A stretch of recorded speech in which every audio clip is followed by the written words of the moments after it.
brought to you by TechnoSpark 20 series smartphones. નમસ્કાર, આપ જોઈ રહ્યા છો વિશેષ રજૂઆત અને હું છું નિશિત રાજ્યગુરુ. પરસોત્તમ રૂપાલાના સામે ક્ષત્રિય સમાજનો આક્રોશ દિવસે ને દિવસે વધી રહ્યો છે. ધીરે ધીરે ગુજરાતના ખૂણે ખૂણે ક્ષત્રિય સમાજ લડી લેવાના મૂડમાં હોય તેવો અંદાજ દેખાઈ રહ્યો છે. ગઈકાલે ભાવનગરમાં એક સંમેલન યોજાયું અને નવાઈની વાત એ હતી કે આ સંમેલનમાં ભાજપના એક કદ્દાવર નેતા જોવા મળ્યા. આ કદ્દાવર નેતા ક્ષત્રિય સમાજના જ હતા અને તેમણે જ મંચ પરથી હજારોની સંખ્યામાં હાજર ક્ષત્રિય સમાજની સામે રૂપાલાની સામે પોતાનો રોષ ઠાલવ્યો. કોણ છે આ નેતા અને કઈ રીતે રૂપાલા સામે પોતાનો વિરોધ વ્યક્ત કર્યો? ભાજપના જ ક્ષત્રિય નેતાએ અહેવાલમાં જોયું.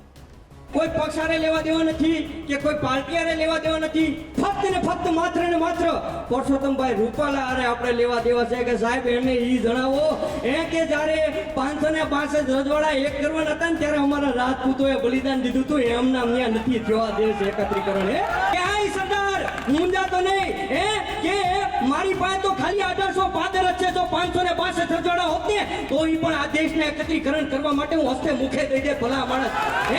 આ ભાવનગર છે, આ કોહિનવાર છે અને એમ ઓળે નહીં કાંઈ કરે દુનિયામાં કરે ક્યાંક ફેફેથી ઘડી શણગાર મર્દોનો સજી રહ્યો તો મજા આવે અને મજા તો કઈ ખોર જ આવે. દાદ જ્યારે કાયર વેચ મૂકો અને કદંબે કાલની હામા ડગલા ભરી લ્યો તો મજા આવે.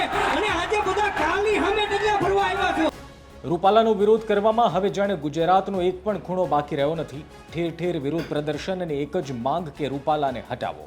ત્યારે ગઈકાલે ભાવનગરમાં પણ ક્ષત્રિયોનું વિશાળ સંમેલન મળ્યું, જેમાં માત્ર ક્ષત્રિયો નહીં પણ ક્ષત્રિય સમાજમાંથી જ આવતા ભાજપના નેતાનો પણ એક સુર સાંભળવા મળ્યો. આશ્ચર્યની વાત એ હતી કે આ સંમેલનમાં હાજર ભાજપના પૂર્વ સાંસદ અને પ્રદેશ અધ્યક્ષ રાજેન્દ્રસિંહ રાણા જોડાયા અને તેમણે જ જાહેર મંચ પરથી રૂપાલાનો વિરોધ કરી દુઃખ વ્યક્ત કર્યું. રોટી અને બેટી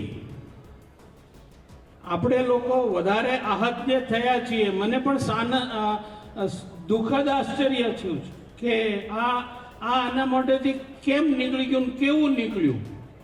આપણે ત્યાં આપણા માટે જો આપણે ટક્યા હોઈએ આટલા વર્ષોથી, ઓછામાં ઓછા 10,000 વર્ષથી તો સાહેબ આ દેશ ઉપર આપણે નાના મોટા રજવાડા તરીકે રાજ કરીએ છીએ. ઓછામાં ઓછા 10,000 વર્ષ થયા સાહેબ.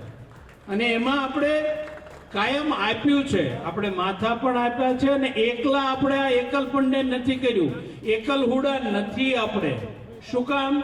સમાજના બધા 18 વર્ણને હારે રાખીને ચાલવાની ક્ષમતા, તાકાત અને હિંમત જો કોઈનામાં હોય તો એ આપણા રાજપૂત સમાજમાં છે. અને એમાં આપણા માન, આન, બાન અને શાન સમાન આપણી માતૃશક્તિ અંગે જે એમણે ટિપ્પણી કરી એ આપણા હૃદયમાં સોંસરવી ઉતરી ગયેલી છે. અને એટલે આપણે આ આંદોલન અને બાકીની આપણી માગણીઓ કરીએ છીએ. સમાજના એક ભાગ તરીકે, અભિન્ન ભાગ તરીકે હું આજે અહીંયા આવ્યો છું. અને સમાજ આજે જે આંદોલનના માર્ગે છે અને એના પછી સંકલન સમિતિ આપણી જે છે એ સંકલન સમિતિ આખી પરિસ્થિતિનું આકલન કરી અને જે નિર્ણય લેશે, જે આજે વાસ્તવભાઈએ એક ટીવી ચેનલ ઉપર કીધું જ છે, સંકલન સમિતિના આપણે કન્વીનર છે, સમગ્ર ગુજરાતનો જે નિર્ણય હશે એ આપણને બધાને મંજૂર રહેશે, માન્ય રહેશે એવું એમણે કીધું છે. આશા રાખું સુખદ પરિણામ આપણને સૌને મળે. તો તમે સાંભળ્યું કે ભાજપના 6 વખત સાંસદ અને પૂર્વ પ્રદેશ અધ્યક્ષ રહી ચૂકેલા રાજેન્દ્ર રાણાએ જ મંચ પરથી રૂપાલાનો વિરોધ કર્યો.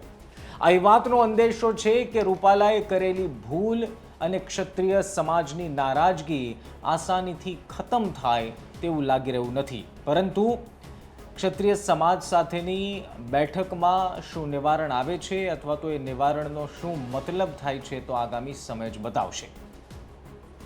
વિશેષ રજૂઆતમાં અત્યારે બસ આટલું જ. નમસ્કાર.